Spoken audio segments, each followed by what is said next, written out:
يا أبا عبد الله يا أبا عبد الله.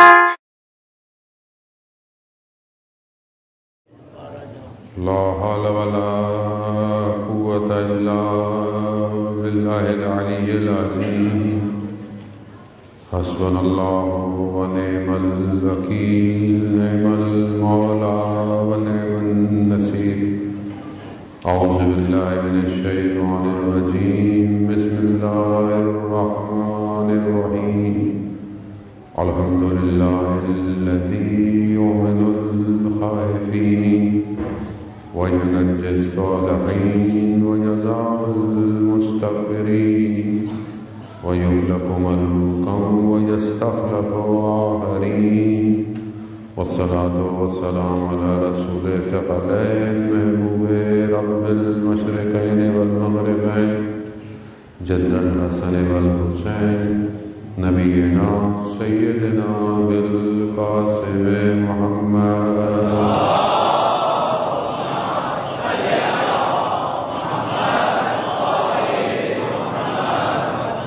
وعلى آله الطيبين الطاهرين المعصومين لا سيما بقية الله في الأرضين روحي وروحنا لتراب مقدم الفداء ولعنة الله على أعدائهم أجمعين. بسم الله الرحمن الرحيم. رب اشرح لي صدري ويسر لي أمري واحلل عقدة من لساني يفقهوا قولي. أما بعد فقد قال الله تبارك وتعالى في كتابه الحكيم والقرآن المجيد وما خلقت الجن والإنس إلا ليعبدون. صلوات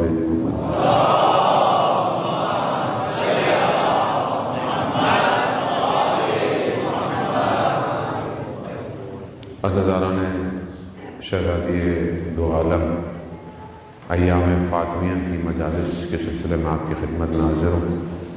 پہلے تو معذرت چاہتا ہوں کہ تاخیر ہو گئی. ٹریفک کی وجہ سے آج نسبتاً تھوڑا سا زیادہ تھا اور بہرحال مجلس وہ بھی تھوڑی تاخیر میں شروع ہوئی اور یہاں بھی میں تاخیر میں پہنچا اور یقیناً آپ کو زحمت اٹھانی پڑی. لیکن اجر جو ہے وہ خود بی بی کی بارگاہ میں ہے انشاءاللہ. ایک دو دن کی مجلس باقی ہیں پھر پتہ نہیں زندہ رہے توفیق ہوئی تو پھر ہم آ پائیں ذکر کر پائیں. یہی ذکر حیات ہے. اگر جو ہے انسان ذخیرہ کر لے تو وہیں اسی بارگاہ میں یہی پیش کر سکتا ہے. قرآن میں ارشاد ہوتا ہے الا بذکر اللہ تطمئن القلوب. آگاہ ہو جاؤ اللہ ہی کا ذکر ہے جو دلوں کو اطمینان دیتا ہے. روایات بیان کرتی ہیں اہل بیت علیہ السلام ائمہ سے. ارشاد فرماتے ہیں امام کہ نحنو ذکر اللہ، ہم اللہ کا ذکر ہے. گویا جب اہل بیت کا ذکر کیا جائے تو دلوں کو اطمینان حاصل ہوتا ہے.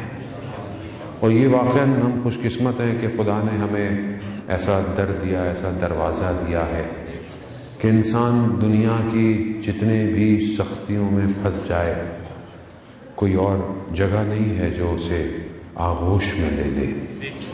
اور یہ خدا کا اپنا ایک نظام ہے. خدا نے سسٹم کو ایسے ہی بنایا ہے.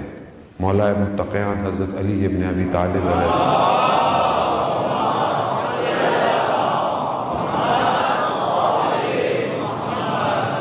امام ارشاد فرماتے ہیں کہ خدا تک پہنچنے کے لیے، خدا کی معرفت حاصل کرنے کے لیے تمہیں ہمارے راستے سے گزر کے جانا پڑے گا. یعنی یہ خدا تک پہنچنے کے لیے تمہیں ہمارے پاس سے جانا پڑے گا. تم ہمارے بغیر خدا کو پہچان نہیں سکتے. اس کا مطلب یہ نہیں کہ خدا محتاج ہے، خدا ناخواستہ نہیں. خدا نے خود یہ نظام ایسا بنایا ہے کہ تم مجھے پہچاننا چاہتے ہو ان کے ذریعے سے پہچانو. یہی مظہر پروردگار ہے. یہی جو ہے وہ نحنو جو ہے وہ ذکر اللہ، نحنو ہم جو بھی ہیں ہم سب اب یہاں تک اگر پہنچ گئے خدا تک پہنچ جاؤ گے. لیکن اگر ان کو چھوڑ کر خدا تک کوشش کرو گے تو بھٹکتے رہو گے. خدا تک نہیں پہنچ سکتے چاہے جتنے بڑے ہو جاؤ. اس لیے آپ خود مستحضر ہیں کہ جتنے بھی مکاتب اور فکر عرفان کے اور طریقت کے ہیں وہ بغیر مولا متقیان کے کہیں نہیں جاتے، چاہے وہ آگے پیچھے جن کو بھی مانتے ہوں، لیکن آخری راستہ یہی ہے اگر چاہتے ہیں. کیوں؟ کیونکہ روح جانتی ہے کہ وہ ان کے بغیر پرواز نہیں کر سکتی، گھومتی رہے گی. ایسا نہیں ہے کہ روح ظاہری کمال، ہم تو سمجھتے ہیں کہ شاید یہ کچھ ظاہری کمالات جو ہیں یہ روح کے کمال ہوتے ہیں. یہ ظاہری کمال کوئی کمال نہیں ہے. ہمارے ایک استاد بتا رہے تھے کہ ہندوستان میں ایک عالم دین گئے اور کسی جو مرتاض جو ہوتا ہے ان کا ہندوؤں کا جو بہت زیادہ ریاضت کرتا ہے، سب کچھ کرتا ہے، اس کے پاس گئے تو اسے بولا بھائی کیا کر سکتے ہو؟ میں اشارے سے مار سکتا ہوں. تو اس نے ایک جانور تھا اس کو اشارہ کیا، وہ مر گیا. تو کہا زندہ کر سکتے ہو؟ کہا نہیں میں زندہ نہیں کر سکتا. تو انہوں نے اشارہ کیا، وہ زندہ ہو گیا. تو بِإِذْنِ اللہ. لیکن وہ یہ خود کہتے ہیں کہ یہ کرامات نہیں ہے جیسے دنیا. بھئی آج دنیا کو سمجھتی ہے کہ کوئی کرامات دکھائیں. کیا دکھائیں؟ یہ میرا کام ہو جائے. مطلب ہم اولیاء خدا کو بھی دنیاوی معاملوں میں جو ہے وہ ناپتے تولتے ہیں. اچھا میرے بارے میں بتائیں، میرا کیا ہوگا، یہ کیا ہوگا. یہ کوئی کرامات نہیں ہے اولیاء الہی کے لیے. علامہ طباطبائی رضوان اللہ تعالیٰ علیہ بیان کرتے ہیں کہ اگر ملائکہ زمین پہ آ جائیں تمہارے ہاتھوں کو چومنے لگیں تو بھی یہ مت سمجھنا کہ تم عارف بن گئے ہو، کیونکہ عرفان معاملہ کوئی اور ہے، کسی اور جگہ پہ جانا ہے. لیکن جانا یہیں سے ہے، کہیں نہیں جا سکتے. اب کیونکہ ہمیں خود نہیں پتا کہ کمال کی ڈیفینیشن کیا ہے، کمال تک پہنچنا کیا ہے، بندگی کیا ہے، تو ظاہر ہے ہم دنیاوی کمالات کو کمال سمجھتے ہیں. لیکن اصل کمال اس کی بارگاہ میں سجدہ ریز ہونا ہے، اصل کمال اس کی بارگاہ میں تڑپنا ہے.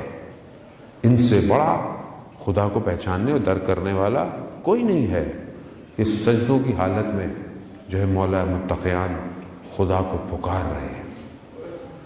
راوی کہتا ہے کہ میں نے دیکھا نخلستان میں کوئی شخص سجدے میں گریا کر رہا ہے، جیسے کوئی سانپ اپنے گرد تڑپ رہا ہوتا ہے. جیسے میں قریب پہنچا تو میں نے دیکھا مولا متقیان ہے خدا کی بارگاہ میں، اور بے ہوش ہو گئے. میں اٹھا اور میں گھر گیا. میں نے گھر جا کر خاتون کی خدمت میں گزارش کی کہ ایسا ایسا میں نے کہا کیسے دیکھا؟ کہا ایسے دیکھا ہے. کہا علی کی تو اکثر ایسی حالت ہوتی ہے. کیوں؟ کیونکہ خالق کو پہچانتے ہیں. جو جتنا خالق کو پہچانے گا اتنا اس کی بارگاہ میں اس کا معاملہ، اس کا رتبہ، اس کا رابطہ بڑھتا چلا جائے گا. یہ آئے اس لیے تھے کہ ہم خدا کو پہچانیں. لیکن ہم اپنی زندگیوں میں دیکھیں کہ ہم اپنی زندگیوں میں جو پہچان ہے، انتخاب ہے، وہ کیسا ہے. علماء 3 طرح کے انتخابات اپنی زندگی میں، کہ ہم چیزوں کو جو انتخاب کرتے ہیں وہ 3 طرح کے ہوتے ہیں. ایک انتخاب جو ہے وہ پروفٹ والا ہے، یعنی فائدے والا. میں کوئی چیز چوز کروں گا اگر مجھے فائدہ ہوگا، یعنی میں یہ کام کروں گا اگر یہ فائدہ ہوگا. دنیا ایسی ہے. شخص آیا جب شیب ابی طالب سے 3 سال کے بعد رسول خدا اور ان کے صحابی نکلے تو ایک جوان آیا، وہ کہا کہ میرے پاس بہت دولت ہے، میرے پاس خزانہ ہے، میرے پاس تلوار ہے، میرے پاس سب کچھ ہے. قبیلے کا سردار تھا. کہا یہ میں سب آپ کو دے دوں گا، میں اسلام بھی قبول کروں گا، لیکن میری ایک شرط ہے. کہا کیا؟ کہا آپ اپنے جانے کے بعد مجھے اپنا جانشین بنا دیں. تو رسول خدا نے بولا کہ نہیں، اسلام اگر حاصل کرنا ہے بغیر لالچ کرنا ہے، خدا کی رضا کے لیے اسلام قبول کرنا ہے. اسلام کا انتخاب ایسے نہیں ہے کہ آپ اسلام کا انتخاب کریں کہ میں انتخاب کر لوں. ایسا اسلام کا انتخاب نہیں ہے.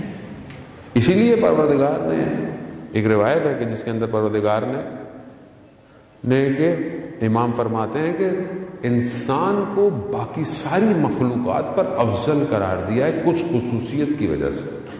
یعنی بہت ساری مخلوقات میں بہت ساری خصوصیات پائی جاتی ہیں. شاید بہت ساری جانور پرندے ہم سے بہت معاملات میں شاید بہت اچھے ہیں بہت، لیکن کچھ خصوصیتیں ایسی ہیں جو دوسری مخلوقات کو نہیں پائی جاتی. کون سی؟ پہلی چیز کہ انسان کو خدا نے عقل دی ہے. عقل انسان کو تفکر فکر کرنے کی صلاحیت کسی جانور میں نہیں ہے. جانور آٹو پہ ہے، یعنی جو بھی وہ کام کر رہا ہے وہ اس کے اندر بلٹ ان ہے، وہ خود کام کرتا ہے، چاہے وہ اچھے کام کرے تیز کام کرے. دنیا میں ایک جیسی ہے. شہد کی مکھی اپنا گھر بنائے گی، بہت سوفسٹیکیٹڈ سائنٹیفک گھر بنائے گی، لیکن وہ بلٹ ان ہے اس کے اندر. خدا کہہ رہا ہے ہم نے اس کو وہی نازل کی. لیکن انسان کو خدا نے عقل دی، اور عقل کے ساتھ ہی اس کے اندر یہ شعور، سوچنے کی صلاحیت، سمجھنے کی صلاحیت، اچھے برے کی تمیز عقل کرتی ہے. اچھا کیا ہے برا کیا ہے. یہ ہاتھ میں کیا ہے؟ پانی ہے، ٹھنڈا ہے گرم ہے، نقصان دہ ہے آلودہ ہے زہریلا ہے صاف ہے. اب آپ کو عقل کیا بتائے گی؟ تھوڑی دیر میں عقل آپ کو ڈائگنوز کرے گی کہ ٹک پینا ہے، کراس پینا نہیں ہے. زندگی کے کسی معاملے میں آپ آ رہے ہیں، فوراً عقل کیلکولیٹ شروع کر دے گی، یہ دینا ہے یہ لینا ہے، چھوڑنا ہے بات کرنا. عقل انسان کو افضل، اس لیے اصول کافی کا پہلا باب ہی عقل سے شروع ہوتا ہے. دوسری چیز جو انسان کو افضلیت دیتی ہے وہ دین ہے، جو خدا نے اسے دین دیا ہے. یہ کسی اور مخلوق کے پاس نہیں ہے. دین جسے خدا قرآن میں کہتا ہے کہ دین کے اندر اللہ، جو اللہ کو دین پسند ہے وہ اسلام ہے. اور سب جتنے بھی دین تھے سب دین نظام حیات ہے. یعنی انسان کو اپنی زندگی کیسے گزارنی ہے. یہ کیٹلاگ ہے. جب آپ کوئی سافٹ ویئر خریدتے ہیں، ہارڈ ویئر خریدتے ہیں، کوئی اکوپمنٹ خریدتے ہیں، کوئی مشینری خریدتے ہیں، کوئی مشین ہو، ایک کیٹلاگ کمپنی دیتی ہے. اگر ایسے استعمال نہیں کیا تو پھر کیا ہے؟ گارنٹی نہیں ہے کوئی. اب یہ دین اصل میں وہ کیٹلاگ ہے کہ تم نے اپنی زندگی گزارنی کیسے ہے. ضابطۂ حیات ہے، پورا ضابطۂ حیات ہے. یہ جو آج کل ویسٹرن سوچیں انسان کے ذہنوں میں آ رہی ہوتی ہیں کہ دین کے بعد اس کا جواب نہیں ہے، دین کے بعد اس کا جواب نہیں ہے، دین پرانا ہو گیا ہے، یہ سب دھوکہ ہے، ایلوژن ہے. اس کا مطلب ہے کہ ہم نے یا تو دین صحیح طرح سمجھا نہیں یا تو دین پڑھا نہیں. جو دین اتنا دقیق ہو، اتنا فوکسڈ ہو کہ آپ کو بیت الخلاء میں جاتے وقت پہلا پاؤں کون سا رکھنا ہے، سوتے وقت کس کروٹ پہ سونا ہے، کھاتے وقت کس طرح کھانا ہے، یعنی ہر معاملات میں اس سے ڈیٹیل سسٹم کوئی نہیں ہے. دنیا کے جتنے بھی نظام آئے، جتنے بھی آپ تھوڑا سا پیچھے چلے جائیں، چاہے وہ فرینچ ریولوشن ہو، چاہے وہ انسان نے جتنے بھی قانون بنائے، انسان کے سارے قانون اس کے فائدے کے لیے. انسان جو بھی قانون بناتا ہے یہ اپنے فائدے کے لیے، یہ اپنے اطراف کے لوگوں کے فائدے کے لیے، کسی کو نقصان پہنچ رہا ہو.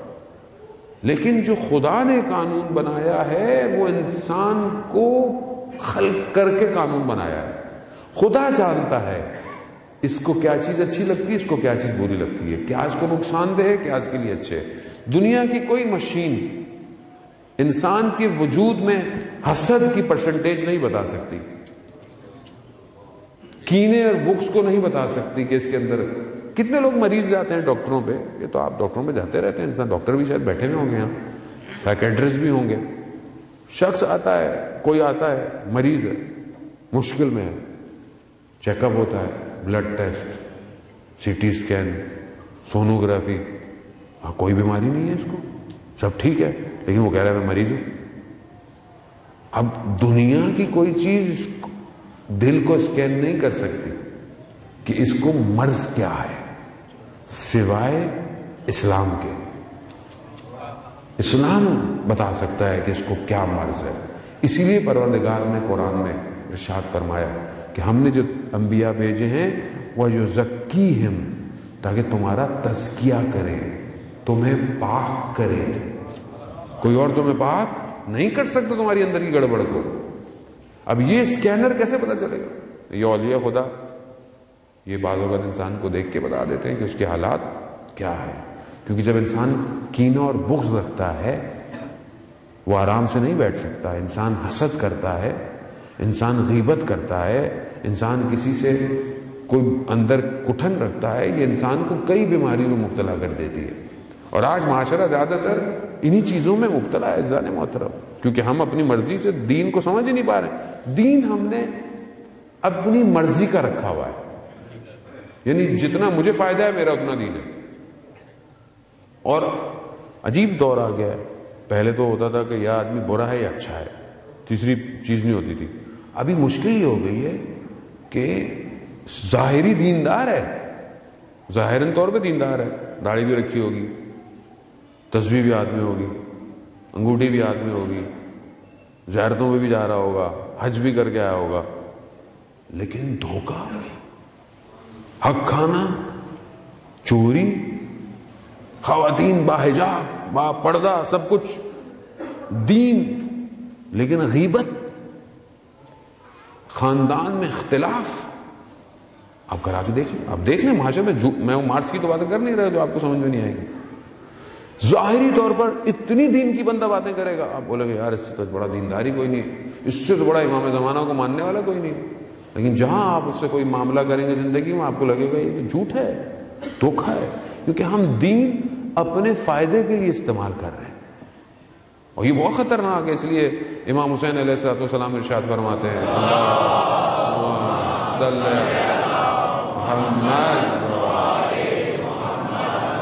اس لیے امام نے فرمایا کہ دین تمہاری زبان میں رکھا ہوا نوالا ہے, جب تم پہ بنتی ہے تم اس کو نگل لیتے ہو. دین ایک اچھی خاصی میجورٹی اپنی مرضی سے چل رہی ہے. یہ دوسری خصوصیت. تیسری خصوصیت عمل صالح ہے.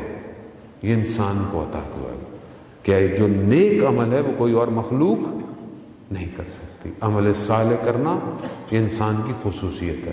چوتھی چیز جو خصوصیت ہے انسان کو دوسری مخلوقات سے افضل کر رہی ہے وہ حیا ہے. حیا کسی اور مخلوق میں نہیں ہے. اگر آج معاشرہ خدا نخواستہ بے حیائی کی طرف جا رہا ہے تو اس کا مطلب کیا ہے کہ اپنے وجود سے انسانیت کو ختم کر رہا ہے, حیوانیت کی طرف جا رہا ہے. حیا نہیں ہے, سوچتا حیوان ہے. حیوان کو حیا تھوڑی ہوتی ہے, شرم بھی کوئی نہیں, وہ جہاں دل چاہے کچھ بھی کر لے, وہ جانور ہے, اسے کیا حیا. انسان میں حیا پائی جاتی ہے. حیا صرف ظاہری وجود میں نہیں ہے, انسان کی آنکھوں میں حیا ہونا, انسان کی سوچوں میں حیا ہونا. کہ انسان حیا کرے, یہ سوچے بھی نہیں کہ یہ کیسی بات ہے. بے حیائی کی بات کیوں سوچ رہا ہے, بے حیائی نگاہوں سے کیوں ہے. لیکن آج معاشرہ اپنے آپ کو بے حیا سمجھ کر, بے حیا کر کر, بے حجاب کر کر اپنے آپ کو ماڈرن سمجھتا ہے.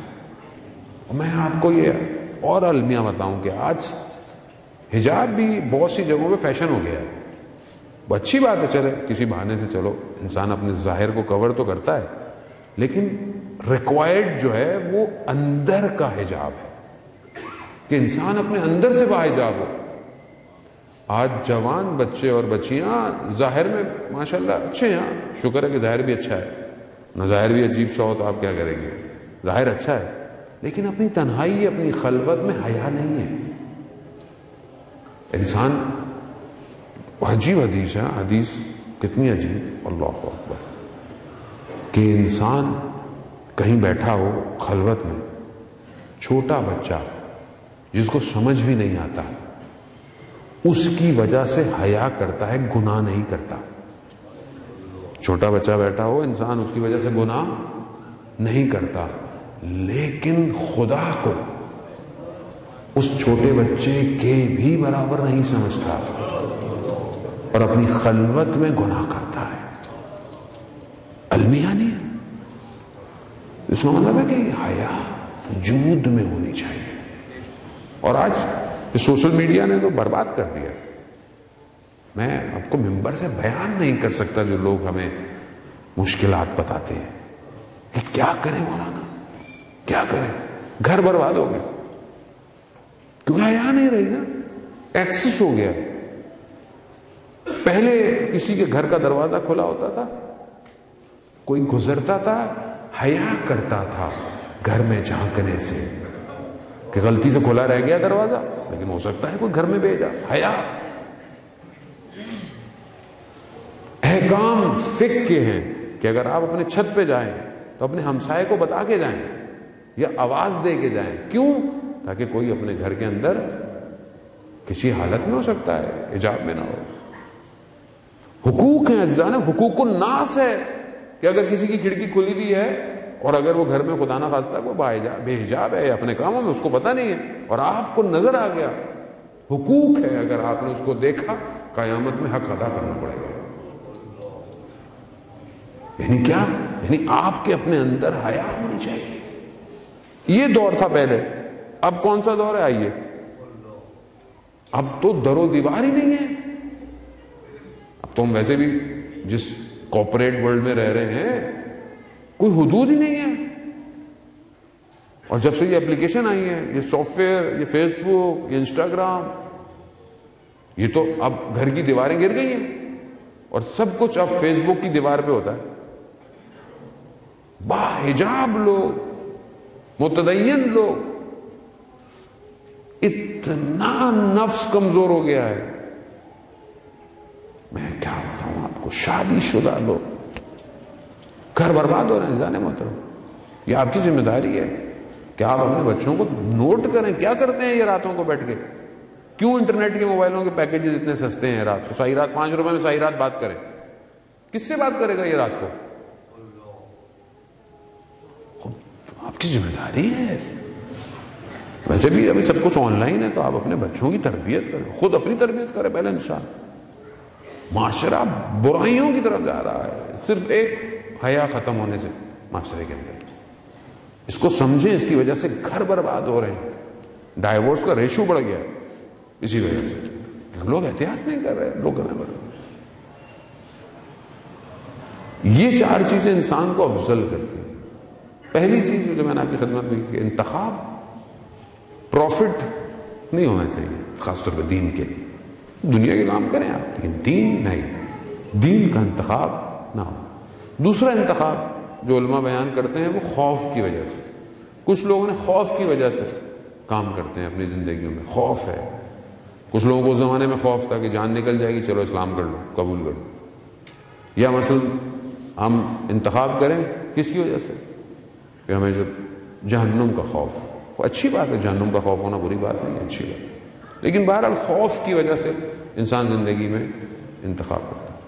ایک انتخاب ہے وہ جو ریکوائرڈ انتخاب ہے، جو ضرورت ہے، وہ ہے آگاہانہ، علم کی وجہ سے. یعنی انسان اگر کسی چیز کا انتخاب کرے تو علم رکھتے ہوئے اس کا انتخاب کرے، اسے پتا ہو. حضرت فاطمہ سلام اللہ علیہا نے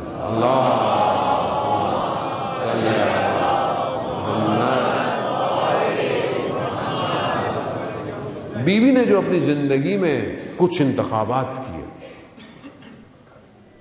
کیسے انتخاب ہے کہ بیوی نے آخرت کا انتخاب کیا دنیا کے بدلے. ظاہری زندگی آپ کو نظر آتی ہے کہ بہت مشکل میں ہے، اور ظاہری زندگی تھی بھی سختیوں کے اندر، لیکن جب ان سے پوچھا جاتا تھا تو کہا نہیں، انہوں نے آخرت کی وجہ سے آخرت کا سودا کیا ہوا ہے، آخرت کو اپنے لیے اس دنیا کو بیچ دیا. بی بی بیٹھی ہوئی ہیں رسول خدا کے ساتھ. حضرت جبرائیل تشریف لائے اور خدا کا پیغام لے کر آئے کہ کہا اے میرے نبی، میرے محبوب، فاطمہ سے پوچھیں اس کی کیا آرزو ہے. اللہ، اس کی کیا آرزو ہے، وہ کیا چاہتی ہے، جو چاہتی ہے بیان کرے. کیا معرفت ہے. اور ہم محتاج ہیں اس گھر پہ. بی بی فرماتی ہیں کہ لا حاجت، میری کوئی حاجت نہیں ہے، میری کوئی آرزو نہیں ہے سوائے اس کے کہ میری خدا کی طرف توجہ بڑھ جائے، کہ بے وجہ کریم، یعنی میری توجہ جو ہے خدا کی طرف اور ہو جائے. کیا آرزو ہے اور ہماری زندگی میں کیا آرزو ہے. ہم توجہ کریں کہ بی بی چاہتی کیا ہے. خدا کی طرف متوجہ ہونا. بندگی دیکھیں آپ, کمال دیکھیں, انتخاب. کوئی دنیا کی چیز بھی مانگ سکتی تھی یا کوئی اور چیز مانگ, نہیں, خدا تیری طرف متوجہ رہوں بس مجھے یہ چاہیے. ہم اپنی زندگیوں میں دیکھیں ہم کہاں پھنسے ہوئے ہیں. ہماری توجہ کدھر ہے, ہمارا چہرہ کدھر ہے. چہرہ تو انسان دیکھیں, وجہ کہتے ہیں چہرے کو, انسان کا چہرہ سامنے ہوتا ہے, روبرو ہے, لیکن اصل میں حقیقتاً ہمارا وجود کس طرف ہے.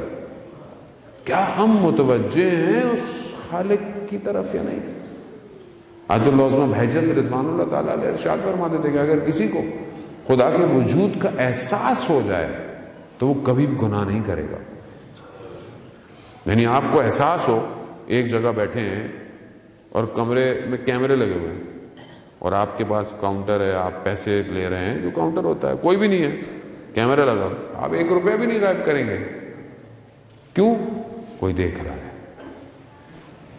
خدا قرآن میں کہہ رہا ہے مگر تم نہیں جانتے کہ وہ تمہیں دیکھ رہا ہے. الم یعلم بان اللہ یرا. خدا ہر چیز کو دیکھ رہا ہے. کیسے اس کے سامنے, اس کے محضر میں انسان گناہ کرے گا. اس لیے کہتے ہیں کہ انسان نماز ایسے پڑھے کہ جیسے خدا کو دیکھ رہا ہے. اگر ویسے نہیں پڑھ سکتا, یہ محسوس نہیں کر سکتا, تو یہ تو محسوس کرے کہ خدا اسے دیکھ رہا ہے. خدا تو اسے دیکھ رہا ہے. خدا تھوڑی بولے گا کہ 100 لوگ نماز پڑھ رہے ہیں تو میں اس کو دیکھوں گا اس کو نہیں دیکھوں گا. نہیں, وہ تو 1 to 1 ہے اپنے بندے کے لیے. یہ ہے بی بی کا انتخاب. دوسری چیز جو انہوں نے اپنے انتخاب کی کہ جو آج ہمارے لیے بھی ضروری ہے, وہ یہ ہے کہ بی بی نے خاموشی کے بجائے, سکوت کے بجائے کلام کا انتخاب کیا. کس کی وجہ سے؟ دین کے لیے. خاموش نہیں بیٹھی. خاموش بیٹھ سکتی تھی, خاتون اول تھی, جنت سب انہی کے لیے, لیکن نہیں انتخاب کی. جہاں بولنا تھا وہاں جا کر خطبہ دیا. وہ خطبہ جو فصاحت و بلاغت کا مظہر, کہ یقیناً آپ لوگ ان ایام میں تھوڑا تھوڑا سا پڑھ رہے ہوں گے. حرم میں حضرت معصومہ سلام اللہ علیہا,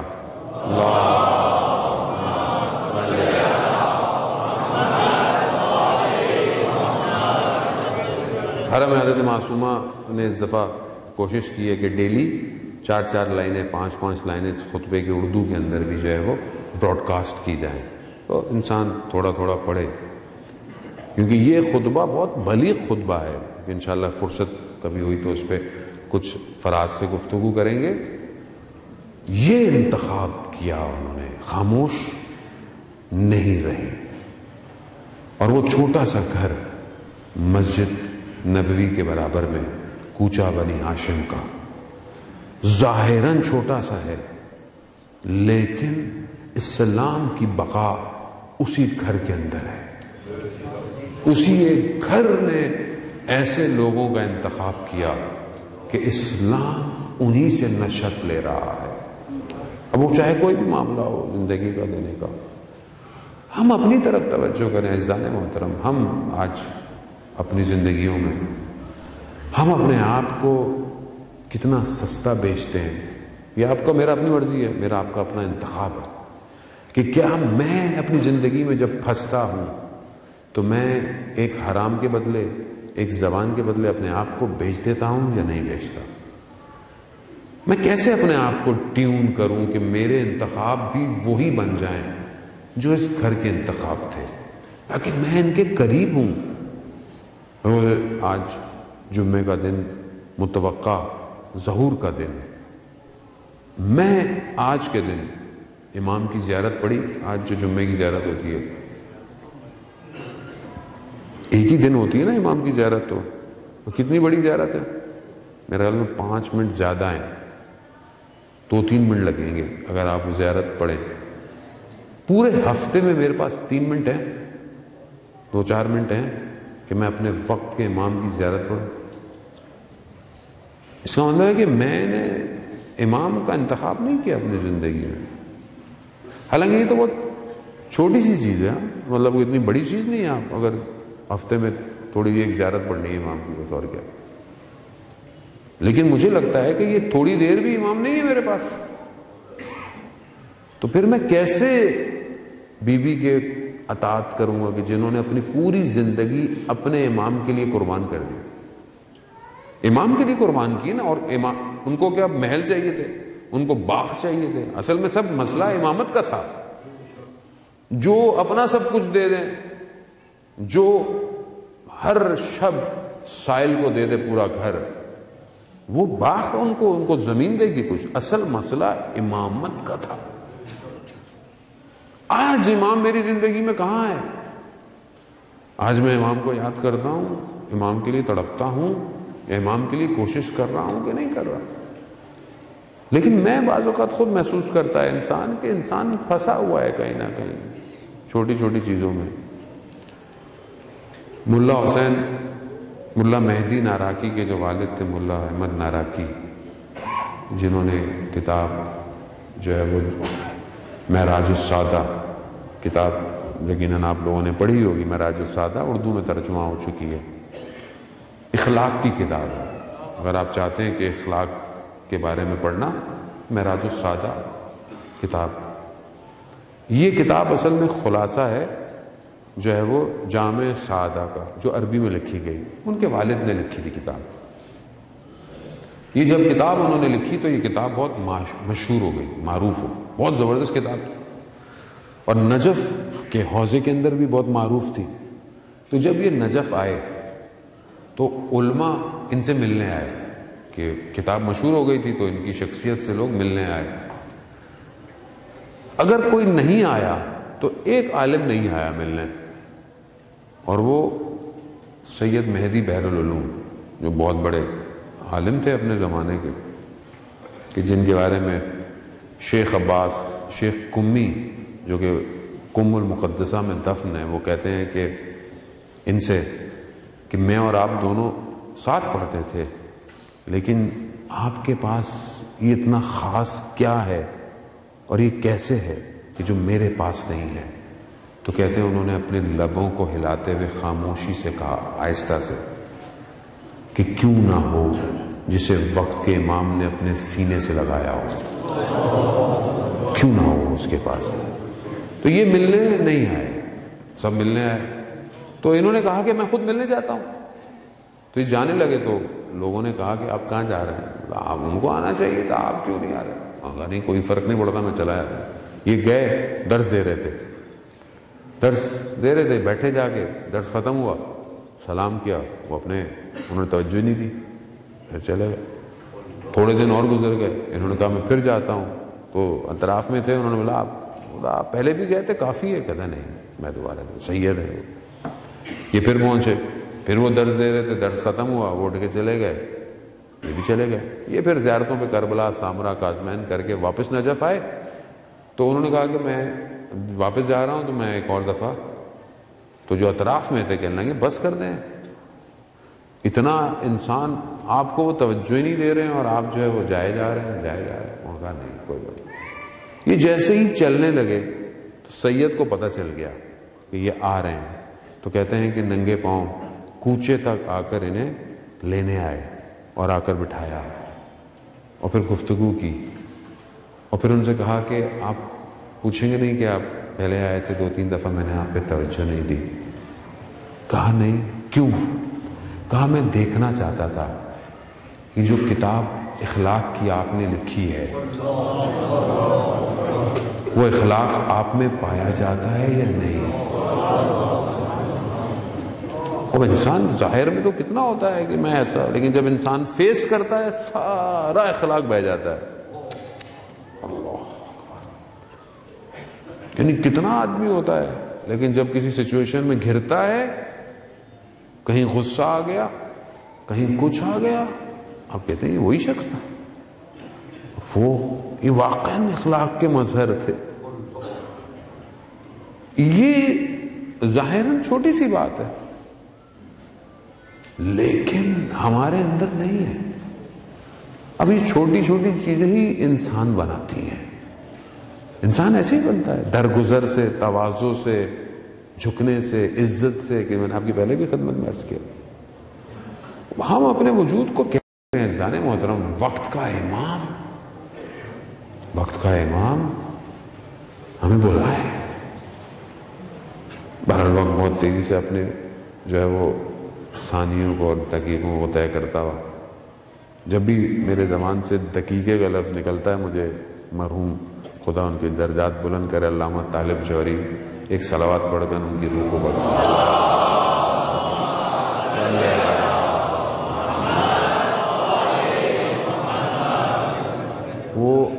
وہ جملے وہ ابھی تک سماعتوں میں محفوظ ہیں کہ جو بہرحال ان بزرگوں نے ادا کیے. عزیزان محترم امام تک پہنچنا ضروری ہے. ہم امام کے لیے کوشاں کتنے ہیں، ہم محنت کتنی کرتے ہیں. علی محضیار کہ جو 20 سال حج کرتا رہا، کیوں؟ کہ میں کسی حج میں امام کی زیارت کروں. تو آپ جانتے ہیں کہ امام ہر سال حج پہ جاتے ہیں، امام زیارت کرتے ہیں. بغیر امام کے وجود کے حج ممکن نہیں. 20 سال اپنی زندگی کے امام سے ملاقاتیں ہوئی. تھک گیا، پھر پیغام بھجوایا گیا، آؤ حج پہ آؤ. جب حج پہ پہنچا، طواف کر رہا تھا تو شخص آیا، کہا امام نے بلایا ہے. کہہ رہے پہاڑوں کو طے کرتا ہوا مکہ کے ایسی جگہ پہنچا کہ اس نے کبھی وہاں دیکھی نہیں تھی. ایک ہریالی ہے، خیمے لگے ہوئے. امام کی خدمت میں پہنچا، جیسے ہی اندر داخل ہوا امام نے دیکھتے ہی کہا کہ ہم تمہاری زیارت کے مشتاق تھے. کتنی بڑی انسان کے لیے خصوصیت ہو کہ امام خود فرمائیں کہ ہم تمہارے دیدار کے مشتاق تھے. اللہ، کاش ہمارا بھی کوئی عمل ایسا ہو کہ امام کی صدا آئے کہ ہم تمہاری زیارت کے مشتاق ہیں. واقعا تڑپتا ہے دل انسان کا. یوسف زہرا ہے. علی محضیار نے کہا مولا میں 20 سال سے آ رہا ہوں، آپ کہہ رہے ہیں کہ میری زیارت کے مشتاق، میں تو آ رہا ہوں. تو امام فرماتے ہیں کہ تمہارے اور ہمارے درمیان تمہارے اعمال تھے، تمہارا اپنا عمل تھا جو میرے اور تمہارے درمیان میں رکاوٹ ہے. اس لیے آیت اللہ عظمہ بہجت فرماتے ہیں کہ ہم کیوں نہیں دیکھ پاتے امام کو؟ کیونکہ ہمارے اعمالوں نے غلاف ڈال دیے، پردے ڈال دیے. خود صاف کرو اپنے آپ کو. وہ کہتے ہیں اپنے آپ کو پاک کرو تاکہ امام تک پہنچ پاؤ. آپ یقین کریں اگر آپ اپنے وجود سے امام کے لیے تڑپیں، ایسا ممکن ہی نہیں ہے کہ آپ تک امام نہ آئے یا امام کا پیغام نہ آئے. ہو ہی نہیں سکتا. یعنی محسوس تو کر سکتا ہے نا کم سے کم. ٹھیک ہے، ہو سکتا ہے، ضروری نہیں ہے کہ ہر آدمی امام کو دیکھے. فلسفہ غیبت یہی ہے کہ کوئی نظر امام ہر کسی کو نظر نہیں آئے. امام جس کو چاہیں امام اس کو دیکھتے ہیں. لیکن محسوس تو کر سکتے ہیں کہ امام ہے. محسوس تو کر سکتے ہیں نا کہ آپ اپنے وجود سے کہ میرا امام زندہ ہے، میرا صاحب زندہ ہے. صاحب تک پہنچنا کمال ہے. امام حیات ہے. قرآن کی آیات بہت ساری، 8ویں امام عیون الاخبار الرضا کے اندر جو ہے وہ امام خود امام کے بارے میں بتا رہے ہیں. امام کہتے کسے ہیں؟ امام خود کہتے ہیں کہ امام جو ہے وہ سورج کی طرح ہے کہ جو حیات دیتا ہے چیزوں. سورج حیات دیتا ہے. خود امام کہتے ہیں کہ امام اس زمین کی طرح ہے جو بسیط ہے، اس آسمان کی طرح ہے کہ جس نے سایہ کیا ہوا ہے. یہ امام ہے. اس ابر رحمت کی طرح ہے کہ جس سے باران نازل ہوتی ہے. یہ امام ہے. لیکن میری زندگی میں امام کہاں ہے؟ استاد دانشمند کا وہ مشہور بیان آپ نے سنا ہوگا، اردو میں بھی اس کو ڈب کیا گیا تھا کہ ایک جوان اپنے گھر میں تھا، اس نے دیکھا کہ بیل بجی، اس نے دیکھا کون ہے، کہا مہدی ہوں، کہا مام، کہا دروازہ کھولو، کہا مولا تھوڑی دیر دے میں دروازہ کھولتا ہوں۔ گھر کی صفائی کرنے میں، سمیٹنے میں، کچھ چیزیں جو امام کو پسند نہیں ہے گھر میں ہے ان کو ہٹانے میں 4-5 منٹ ہو گئے۔ جیسے ہی دروازے پہ پہنچا، دیکھا امام گلی کے کونے پر، آنکھوں میں آنسو، خدا کی بارگاہ میں کہ پروردگار میں نے سارے دروازے کھٹکھٹائے، کوئی تیار نہیں ہے، کوئی 2 منٹ، کوئی کہتا ہے 5 منٹ، تیار۔ ابھی اپنے اوپر رکھ کے سوچیں نا، اپنے اوپر رکھ کے سوچیں، کیا آج میرا موبائل ایسا ہے کہ میں امام زمانہ کو دے دوں؟ کوئی اس میں ایسی چیز کہ جو صحیح نہ ہو میں امام کو دے سکتا ہوں؟ تو میں اپنا دل کیسے دوں؟ کہاں دیں گے امام کو؟ عمر میں معذرت چاہتا ہوں کیونکہ جمعے کا دن ہے، مجھ سے رہا نہیں جاتا بغیر امام کے گفتگو کے۔ اصل حیات، اصل مقصد ہی وہ امام ہے۔ یہ ساری گفتگویں، یہ ساری کمال، یہ ساری باتیں، یہ سب امام زمانہ کے لیے، یہ مجلسیں، یہ عزاداری، یہ ماتم، اصل صاحب اعضا امام زمانہ ہے۔ اصل عزادار وہی ہے، میں اور آپ تھوڑی عزادار ہیں۔ کہیں اور بیان نہیں ہوا، یہ جو ایک بات ہے جو آپ شاید سنتے بھی ہوں، یہ کہیں بیان نہیں ہوئی، صرف علامہ امینی نے بیان کی ہے یہ بات، کسی اور عالم نے اس کو بیان نہیں کیا۔ علامہ امینی جو اتنی بڑی شخصیت تھی، جنہوں نے غدیر لکھی، کہتے ہیں کہ یہ صرف انہوں نے بیان کیا ہے، باقی کسی نے بیان نہیں کی۔ انہوں نے کہاں سے بیان کیا ہے وہ خود جانتے ہیں، کس طرح انہیں یہ بات پتہ چلی، یہ صرف انہوں نے بیان کی ہے کہ جب در و دیوار میں سیدہ آ گئی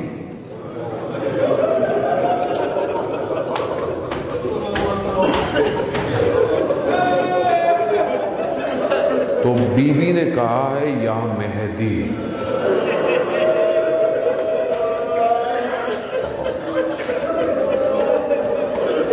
آخری فرزند کو پکارا۔ نہیں پتا، بہرحال علامہ امینی بہتر جانتے ہیں کہ کیا ہے حکمت، کیا ہے، کیوں؟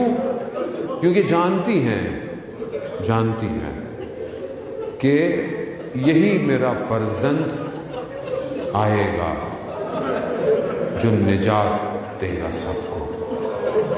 یہ ساری مشکل انہوں نے برداشت اس لیے کی، یہ اپنے بیٹے امام حسین کی جو مشکل ہے اسے بھی سیدہ نے قبول اس لیے کیا کہ اجر جو ہے ان سب امتحان کا امام زمانہ ہے، امام زمانہ کی حکومت ان ساری مشکلات کے لیے اجر ہے۔ اسی لیے کہتے ہیں کہ امام زمانہ کا اور بی بی کا بڑا رابطہ ہے، بہت رابطہ ہے، دونوں جڑے ہوئے ہیں۔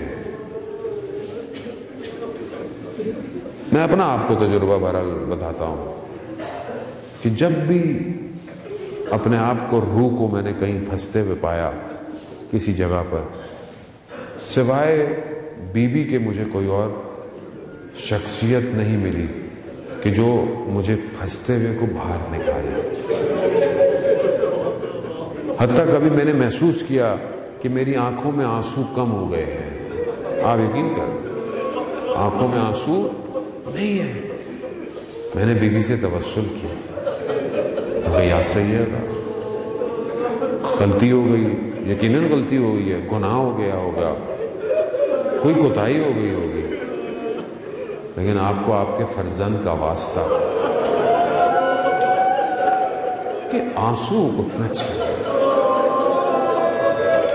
اور ہے ہی کیا کچھ نہیں کہ بی بی یہ آنسو ہی تو ہے ہمارے پاس، اور کیا ہے، یہی تو آپ کو دیں گے ہمارے پاس، اور ہے کیا؟ اللہ، روایت سنیں گے آپ، اللہ اکبر۔ استاد رفیع ہمارے بیان کرتے ہیں کہ میں نے صرف ایک نسخہ خطی کے اندر کہ 700 ہجری کے کسی اہل سنت شافعی عالم نے اس روایت کو بیان کیا. کہہ رہے میں نے ایک بہت بڑے آیت اللہ کے پاس گیا تو اس کتاب میں یہ روایت موجود تھی کہ جب آخری وقت تھا بی بی کا اور بی بی امام کے ساتھ گفتگو کر رہی ہیں تو کہتی ہیں کہ ایک کوئی ظرف تھا شیشے کا. بی بی نے کہا کہ علی اس ظرف کو میرے ساتھ دفنا دینا. ظرف کو، اس برتن کو، شیشے کے میرے ساتھ. ظاہر روایت میں ایسی ہے کہ شاید امام علی کو نہیں پتا ہوگا کیا ہے. پوچھا کیا ہے؟ کہا میں نے اپنے بابا سے سنا ہے کہ رات کا گریہ خدا کے لیے، خدا کی خاطر جو گریہ کیا جاتا ہے وہ قبر کو سکون دیتا ہے. یا سیدہ، یعنی اتنا تو گریہ کیا کہ وہ ظرف میں آیا، اتنی عبادت کی کہ نور عالم ملائکہ کو گھوم رہا ہے. نہیں، وہ مشکلات، وہ مصیبتیں، یہی نجات ہے. اور یقیناً ہر مجلس میں بی بی تشریف لاتی ہے، یقیناً آتی ہے، کیوں نہیں آتی؟ کاشان کے ایک عالم دین بیان کرتے ہیں کہ میں محرم میں مجلسیں پڑھ رہا تھا. ایک خاتون بوڑھی سی میرے پاس آئیں، کہا کہ میری بھی مجلس پڑھ دو. اب میں نے کہا کہ میں ان سے یہ کہوں کہ میرے پاس ٹائم نہیں ہے تو برا لگے گا، تو میں نے کہا میرے پاس صرف دوپہر کا وقت ہے. اور یہ ایسا وقت تھا کہ مجھے پتا تھا کہ یہ مجھے نہیں بلائیں گے. تو انہوں نے کہا اس سے اچھا تو وقت ہی کوئی نہیں ہے. تو میں نے شروع کر دی پڑھنا. روز عاشورہ آیا. عاشورہ میں ساری مجلسیں صبح پڑھتا تھا، دوپہر کو کوئی مجلس نہیں پڑھتا تھا. ان کو میں بتانا بھول گیا. میں اپنی ساری مجلسیں پڑھ کے ظہر کے بعد تھوڑی دیر استراحت کے لیے لیٹا. میری آنکھ لگ گئی. میں نے خواب میں سیدہ کو دیکھا. بی بی نے مجھے کہا شیخ وہ بوڑھیا تمہارا انتظار کر رہی ہے. کہا میری ایک دم آنکھ کھلی. میں دوڑتا ہوا، گرمیوں کے دن تھے، میں دوڑتا ہوا، میں نے دیکھا وہ بوڑھی عورت اپنے گھر سے نکلتی ہے اور باہر آتی ہے. اور میں نے کہا کہ شاید اس نے مجھے دیکھ لیا، لیکن بار بار آ رہی ہے، بے چین ہے. جیسے میں پہنچا میں نے کہا میں آ گیا ہوں، بے چینی کیسی ہے؟ کہا شیخ تم نے اتنی دیر کر دی، خود سیدہ مجلس میں آئی ہوئی ہے. یا امام زمان، آپ کو آپ کی جدہ کا واسطہ ان آنسوؤں کے صدقے. میرے تو گناہگار آنسو ہیں، یقیناً یہاں لوگوں کے اخلاص خلوص کے آنسو ہیں. یا امام زمانہ، یہ نگاہ کرم کیجیے، یہ نگاہ ہم پر بھی کیجیے. ہم خطاکاروں کو اپنی طرف بلا لیں. ہاں عزاداروں، وہ چند دن رہ گئے، کل شب شہادت ہے، پھر روز شہادت، چند دن کی مہمان ہے سیدہ، یا یوں کہوں کہ بس ایک رات کی مہمان ہے. کل رات تو رات کی تاریکی میں غسل اور کفن دیا جائے گا. آج کی رات نہ جانے کس طرح بی بی اپنے بچوں کو کس طرح محبت سے دیکھ رہی ہوگی، کس طرح غور سے دیکھ رہی ہوگی. کیونکہ پھر تو یہ چلی جائیں گی، پھر تو یہ زہرا کے یتیم بچے ہوں گے نا. جس طرح شب عاشورہ خیموں میں مائیں بچوں کو دیکھ رہی تھی، وہاں ماؤں نے نہیں جانا تھا، وہاں بچوں نے جانا تھا، یہاں ماں نے جانا ہے. ہاں عزاداران محترم، وہ آخری وقت ہے، آخری وقت ہے. بی بی اپنے بچوں کے ساتھ نہ جانے کس طرح ہے. بس آپ سے چند جملے کہوں گا اور التماس دعا. ہاں عزاداران محترم، آخری وقت ہیں اور نہ جانے بچے محسوس کرتے ہوں گے کہ ہماری ماں ہمیں ایک ہاتھ سے سارے کام کروا رہی ہے، ایک ہاتھ سے سر پہ پھیر رہی ہے، ایک ہاتھ سے کھانے کھلا رہی ہے. چھوٹے بچے ہیں نا، محسوس کرنے والی بات ہے. آپ کے بھی بچے ہیں، خدا سلامت رکھے. جن کے چھوٹے بچے ہوں وہ کیا چاہتے ہیں کہ کہ ماں باپ ہو ماں ہو آغوش میں لے لے. کچھ بچے ضد کرتے ہیں گود میں اٹھا لیں، باہوں میں لے لیں. سلام ہو ان بچوں پر کہ جو یہ دیکھتے ہو ماں ہمیں آغوش میں نہیں لے پاتی، ماں ہمیں اٹھا نہیں سکتی، نہ جانے ہماری ماں کو کیا ہو گیا ہے، کیونکہ ہماری ماں دیوار کے سہارے سے چلتی ہے، ہاتھ بھی سوجے ہوئے ہیں، پسلیاں بھی ٹوٹی ہوئی. یہ سیدہ جانتی ہے نہ جانے ان 2 مہینوں کے اندر 3 مہینوں میں اپنے بچوں کو کس طرح سنبھالا ہوگا. اسی لیے تو کہا میرے چھٹے امام نے کہ وہ وقت آ گیا کہ ہماری ماں، ہماری جد بالکل نحیفہ ہو گئی تھی، منحدۃ الرکن، یعنی ارکان ٹوٹے ہوئے تھے، جسم بالکل گھل گیا تھا، گویا کوئی خیال ہے. ہاں عزاداران محترم، یہ تو میرا مولا جانتا ہے کہ وقت گزرنے کے ساتھ بس، کیونکہ امام زمانہ ہے، بس میں کہوں گا کہ بیوی کو امام حسین سے بہت محبت ہے، حضرت زینب سے بہت محبت ہے، اور یقیناً جسے حسین سے محبت ہو تو اسے اس سے بھی محبت ہوگی جس کو حسین محبت کرتا ہو.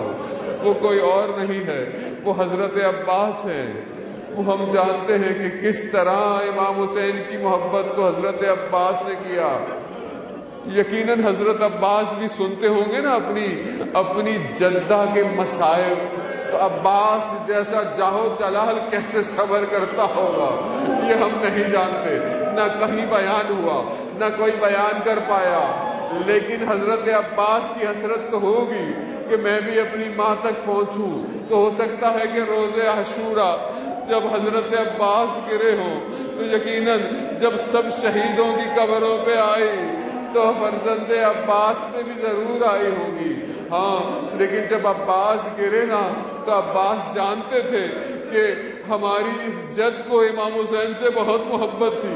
آخری وقت تک حضرت عباس نے امام حسین کو کوئی تکلیف نہیں دی. جب گرے زانو پر سر رکھا، خون کو صاف کیا، عباس سے پوچھا عباس کوئی حاجت ہے؟ تو حضرت عباس نے کچھ وصیتیں کی ہیں، بس ایک جملہ کہوں گا اور التماس دعا. یہ ہے محبت، یہ ہے وہ صداقت، یہ ہے امامت کا کمال. حضرت عباس نے کہا مولا میرے بدن کو خیموں میں مت لے کے جائیے گا.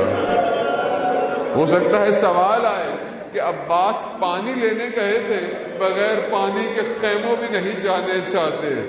لیکن نہیں، علامہ بیان کرتے ہیں کہ عباس با وفا ہے. عباس جانتا ہے میرا مولا چند دنوں سے بھوکا ہے، چند دنوں سے پیاسا ہے، یہ زہرا کا لال ہے، اس پر صبح سے کتنے بدن اٹھا کے خیموں لے کے گیا ہے، زخموں کے نشان ہیں. عباس جانتے تھے، اس لیے کہا مولا میرا بدن مت خیموں میں لے کر جائیے گا. ہاں جب یہ چھوڑ کر امام حسین علم لے کر چلے، جب دیکھا بی بی سکینہ نے علم آ رہا ہے، بچوں کو کہا چچا عباس آ رہے ہیں، لیکن آ کر کیا دیکھا کہ بابا کے ہاتھ میں علم ہے. کہا بابا چچا عباس، کہا چچا عباس نہر کنارے رہ گئے.